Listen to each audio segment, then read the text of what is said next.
Insyaallah kajian pagi ini akan saya sampaikan satu ayat ini. Ya. Judulnya apa?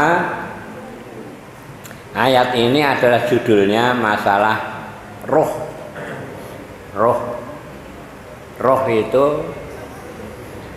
jiwa atau nyawa, ya. Jiwa atau nyawa. Nyawa itu, roh itu adalah nomor satu karunia Allah Subhanahu wa Ta'ala. Gitu kan? Nomor setunggal niku nyawa. Awake dhewe niku diparingi nyawa niku nikmat ingkang nomor setunggal. Saderengipun sanesipun ada tubuh, ada jasmani, ada raga, badan, itu adalah berikutnya. Awake dhewe pun mboten gadah nyawa, kira-kira saged mboten gesang. Mboten saged. Mila kita kedah mensyukuri bilih kita taksih dipun paringi napa? Nyawa utawi ruh. Karena kita makhluk hidup, ya, makhluk hidup seluruhnya ada hewan, ya.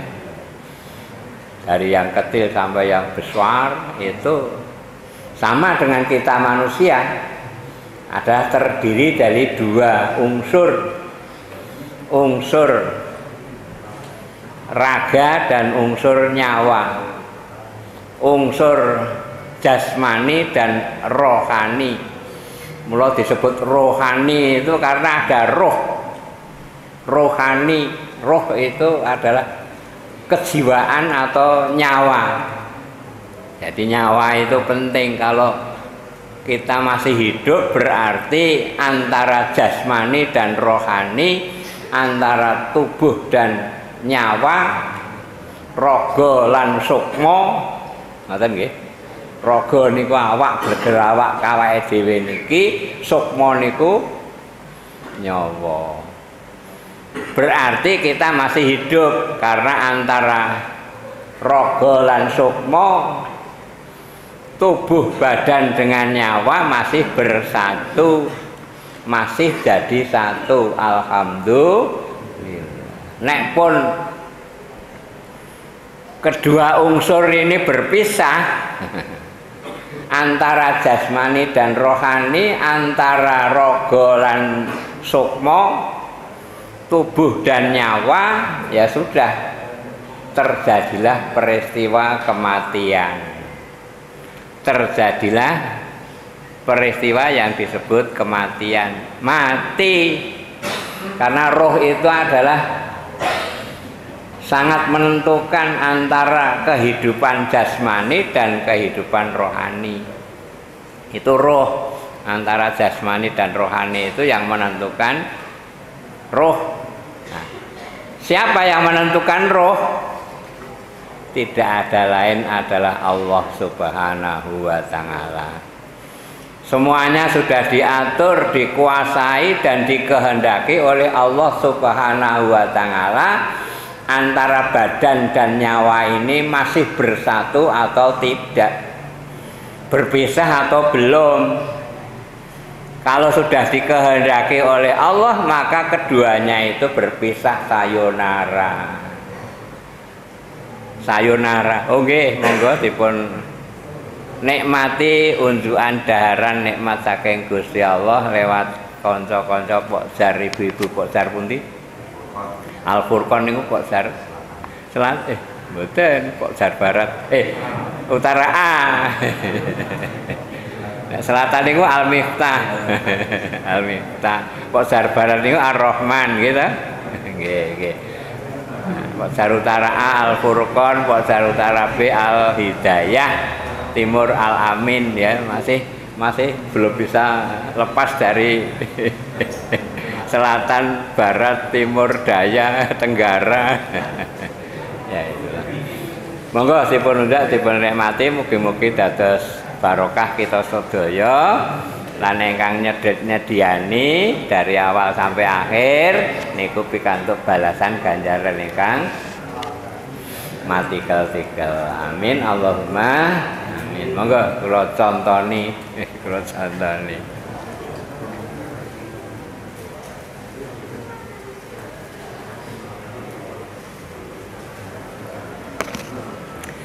Kita lanjutkan pembahasan tentang roh ini tadi berdasarkan satu ayat dari surah Al-Isra ayat 85. A'udzu billahi minasyaitonir rajim wa yas'alunaka 'anir ruh. Dan mereka bertanya kepadamu Muhammad, ya, kepada Muhammad mereka itu siapa? Yaitu orang-orang kafir, orang-orang musyrik. Pada suatu saat ini asbabun nuzulnya, asbabun nuzul itu sebab-sebab turunnya ayat ini karena orang-orang musyrik itu bertemu dengan orang Yahudi. Wong Yahudi pancen rada pinter karena mereka juga tahu Alkitabnya. Orang-orang musyrik kafir Mekah bertemu dengan orang Yahudi. Terus orang-orang musyrik Mekah itu tanya, bertanya apa? Berbicara, komunikasi dengan orang Yahudi. Orang Yahudi, saya diberi pertanyaan untuk saya tanyakan kepada orang itu. Orang itu siapa? Muhammad. Ben Muhammad ora iso jawab. Aku kayak ono pertanyaan, aku tak tanyakan kepada Muhammad. Begitu orang-orang musyrik kafir. Kemudian orang Yahudi itu berkata, tanyakanlah tentang roh. Hal yang sangat sulit ini tanyakan kepada Muhammad gitu. Akhirnya orang-orang musyrik, orang kafir itu bertemu dengan Nabi kita Muhammad Shallallahu Alaihi Wasallam, tanya, hei Muhammad, apa itu roh? Nah, sehingga ayat ini turun wa yas'alunaka 'anir ruh. Dan mereka orang-orang kafir musyrik tadi yas'aluna bertanya kepadamu 'anir ruh, tentang roh. Terus gimana ini wahyu Allah turun? Wahyu Allah turun, ayat ini turun. Allah berfirman, "Qulir ruhu min amri rabbi." Katakan hai Muhammad bahwa roh itu adalah termasuk urusan Tuhanku. Tuhanku siapa? Allah Subhanahu wa taala. Ilmu tentang roh itu adalah ada di tangan Allah Subhanahu wa taala. Manusia nggak ada yang tahu tentang ilmu roh. Ilmunya yang sangat tinggi pun profesor, doktor, MPD, MPH dan lain sebagainya, ditanya tentang roh nggak ada.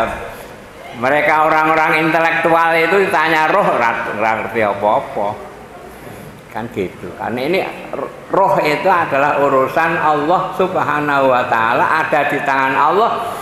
Kanjeng Nabi saja tidak diberi ilmu tentang roh, diberi hanya sedikit tentang gejala-gejalanya.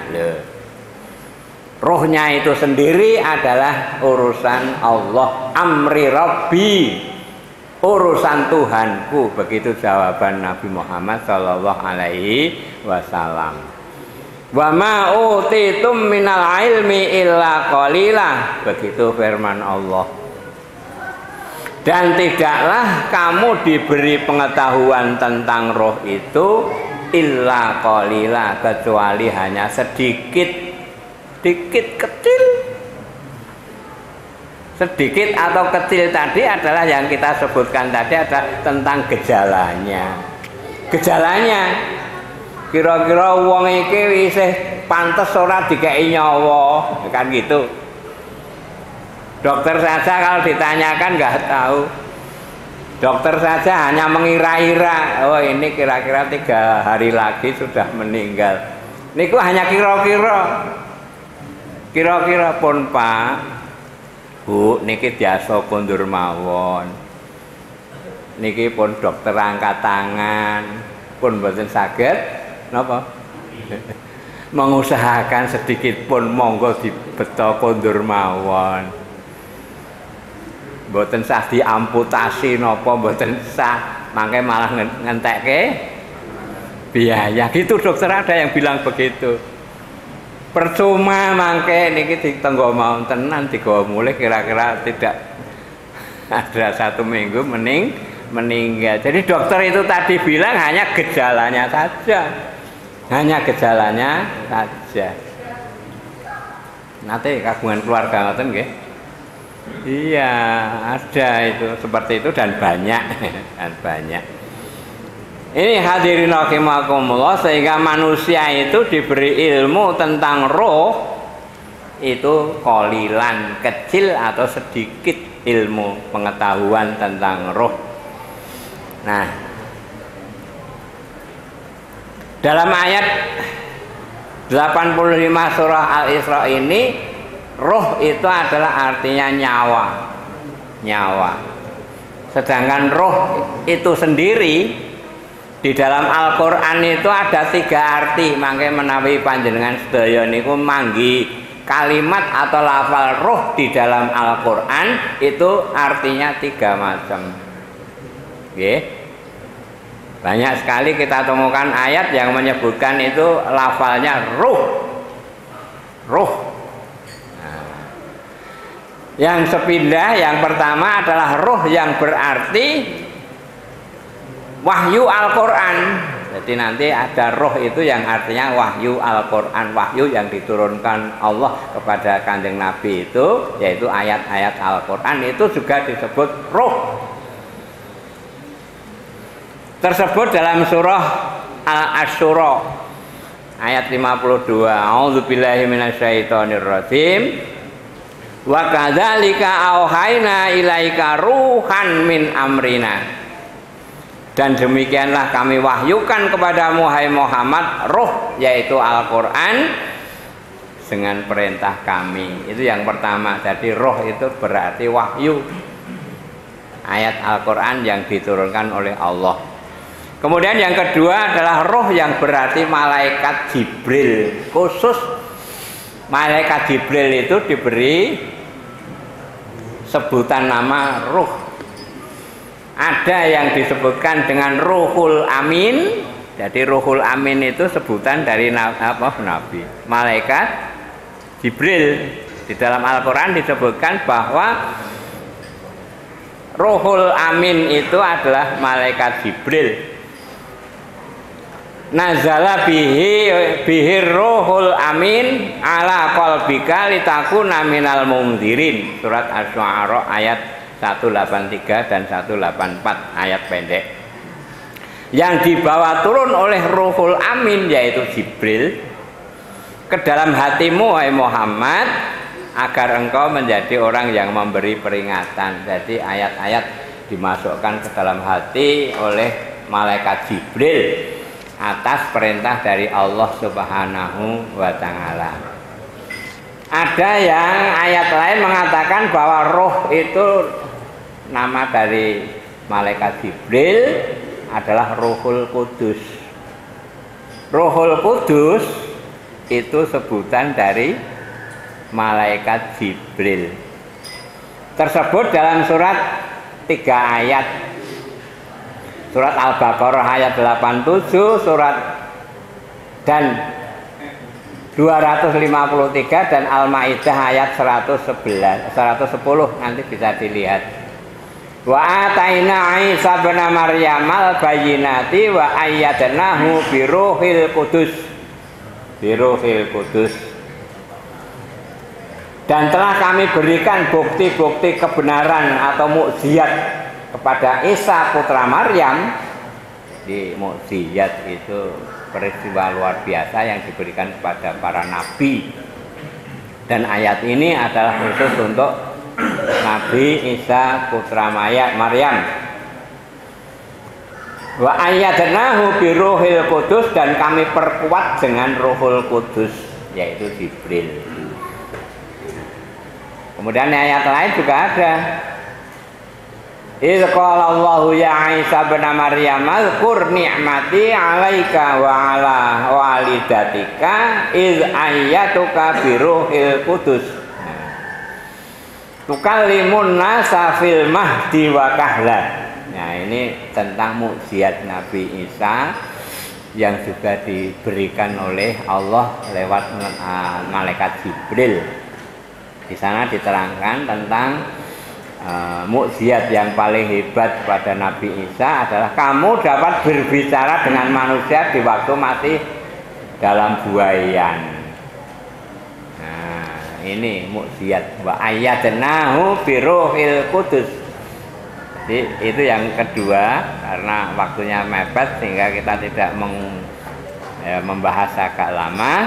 Jadi yang kedua, roh itu artinya adalah malaikat di dalam Al-Quran, malaikat Jibril, khusus malaikat Jibril.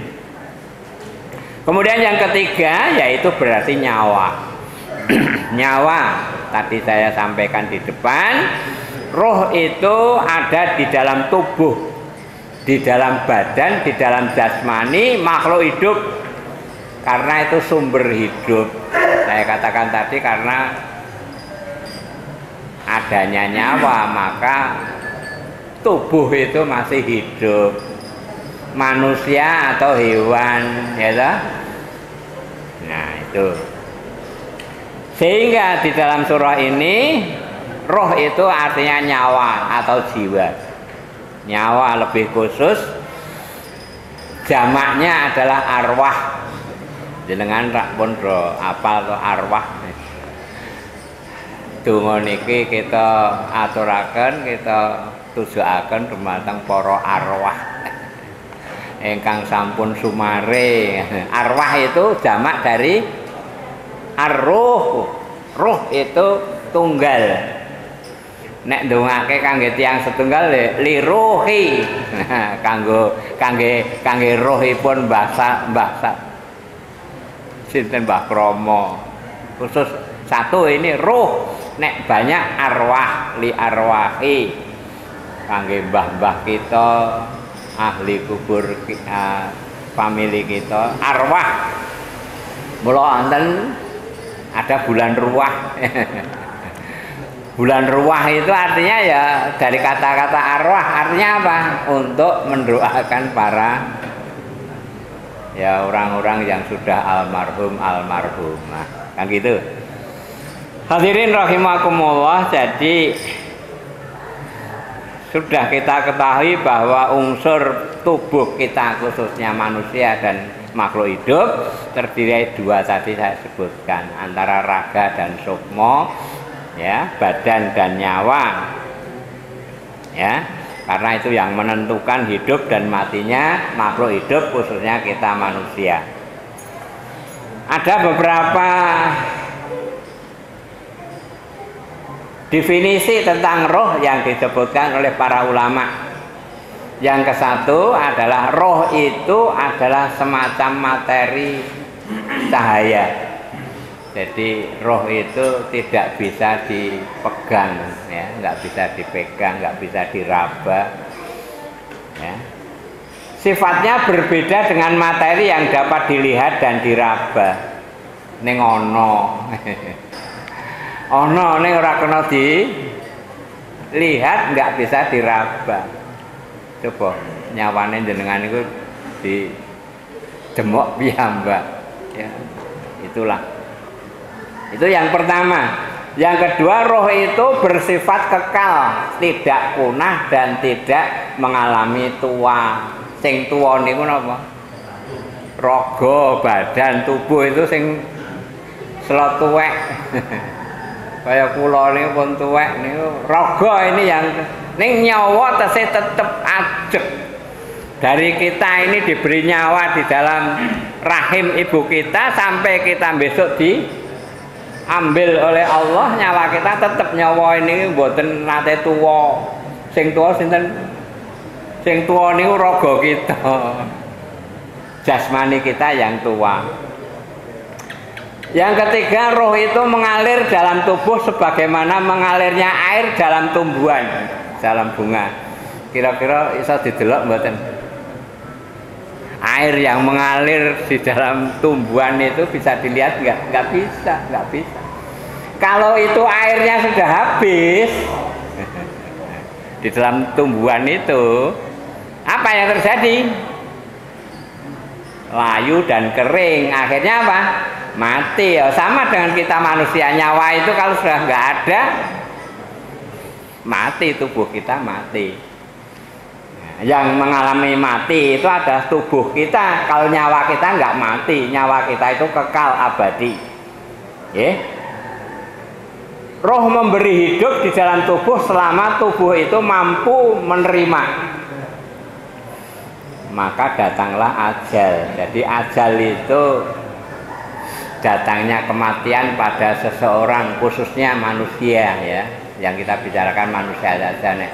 Hewan nggak usah ya. Selama tubuh ini masih mampu menerima, ada yang bermacam-macam. Nek wong Jawa ki ngandhake mati iku 1000 dalane, nggih mboten nggih?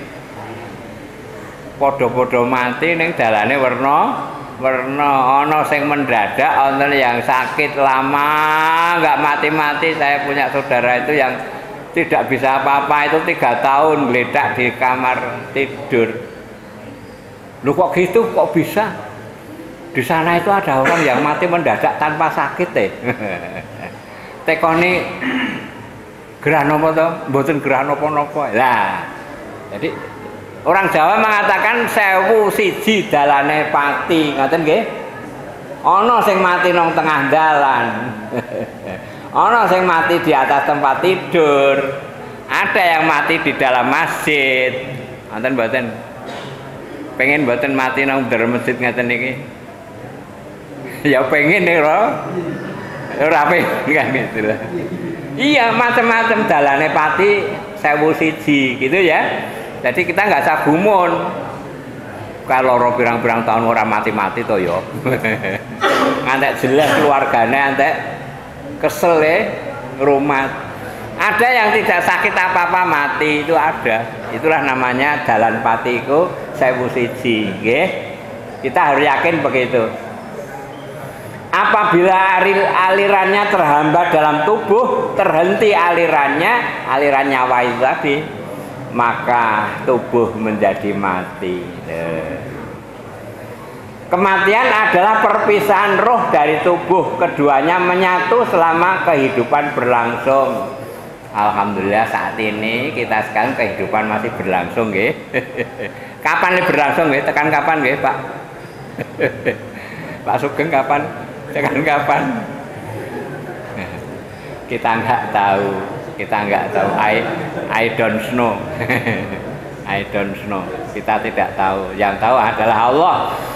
Karena itu merupakan kekuasaan Allah. Idza jaa ajaluha, ya, apabila ajal itu sudah tiba, la yastakhiruna sa'atan, tidak akan bisa diundur dan tidak bisa diajukan.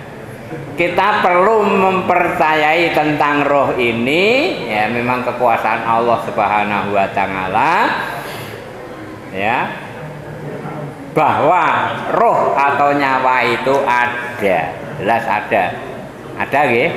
Kita yakin bahwa roh itu ada, roh itu ada. Kalau nggak ada ya sudah mati. Nah, hadirin rahimakumullah, jadi ilmunya Allah itu sangatlah luasnya, sehingga apapun saya katakan tadi bahwa roh itu tidak bisa ditangkap dengan indera manusia, nggak bisa ditangkap oleh indera manusia apapun, nggak bisa, nggak ada yang bisa melihat, meraba, mengetahui roh kita. Jadi karena indera kita tidak diciptakan untuk materi-materi yang seperti itu, gitu loh ya. Indera kita baik mata, mulut, hidung dan tangan tidak diciptakan untuk materi semacam itu. Itulah maka kita tidak mampu untuk melihat roh seperti itu. Itu baru roh, belum Allah Subhanahu wa taala. Sehingga kelak nantinya roh itu, ya, besok kalau sudah hari bangkit, yaumul ba'sa, yaitu yaumul ba'si, maka roh, nyawa dan tubuh kita ini nanti akan dipersatukan lagi. Kita yakin seperti itu. Apa iya kalau kita sudah mati menjadi tulang belulang, menjadi tanah, bisa dihidupkan lagi? Oh, itu mudah, urusan Allah. Besok kalau ada waktu saya sampaikan tentang itu, hari kebangkitan. Hari kebangkitan, bukan hari kebangkitan nasional. Hari kebangkitan nasional tanggal pinten? 20 Mei. Tapi hari kebangkitan Allah besok kita nggak tahu. Besok antara rogo lan nyawa kita, badan dan nyawa kita akan dipersatukan kembali utuh. Besok saya sampaikan tentang ini, Yaumul Ba'si. Karena orang-orang kafir nggak percaya, apa iya kita sudah menjadi tanah, kita sudah menjadi tulang belulang ya, berserakan. Ada yang bersatu, ada yang tidak bersatu. No maksudnya Pak, bersatu dan bukan bersatu. Ada. Nek dikubur nang kuburan jelas bersatu. Nek ngonten sing kira-kira mati niku awake ajur. Sirahe kali nang kali praga. Sikile nang dipangan kewan kan gitu. Kan berserakan itu, tidak karuan. Besok akan disatukan kembali. Kita akan dipersatukan kembali antara raga dan nyawa kita, antara tubuh dengan nyawa kita akan dipersatukan kembali. Wong kafir tekan apa ya iso? Oh, itu mudah urusan Allah. Allah itu membuat apa yang dulu pertama kali bisa, apalagi hanya mempersatukan pada hari kebangkitan besok. Nah inilah hadirin rahimakumullah, kita harus yakin dengan adanya hari Ba'ats atau hari kebangkitan tadi, bahwa kita nanti akan dibangkitkan utuh seperti kita ini. Seperti kita ini, besok kita ketemu, oh iya ya, kancaku nang almarhum ketemu. Iya betul. Inilah hadirin rahimakumullah. Mudah-mudahan apa yang saya sampaikan yang sedikit ini menambah tentang pengetahuan kita, keyakinan kita, keimanan kita terhadap ruh pemberian Allah Subhanahu wa Ta'ala. Insya Allah kita masih diberi waktu lama antara bersatunya tubuh dengan nyawa kita, antara rogo kali sukmo. Mugi-mugi kita diberi waktu yang lebih lama lagi. Itu nggih. Amin Allahumma amin. Sehingga untuk apa? Untuk memperbanyak bekal-bekal hidup kita yang akan kita bawa untuk besok ke alam akhirat. Insya Allah, Allahumma amin. Demikian apa yang bisa saya sampaikan. Ada kurang salahnya, ada khilafnya, mohon dimaafkan. Semuanya adalah kebenaran, adalah dari Allah Subhanahu wa Ta'ala. Amin Allahumma amin. Billahi taufiq wal hidayah. Assalamualaikum warahmatullahi wabarakatuh. Mari kita tutup dengan kafarah majlis. Subhanakallahumma wa bihamdika asyhadu an la ilaha illa anta astaghfiruka wa atubu ilaik. Monggo.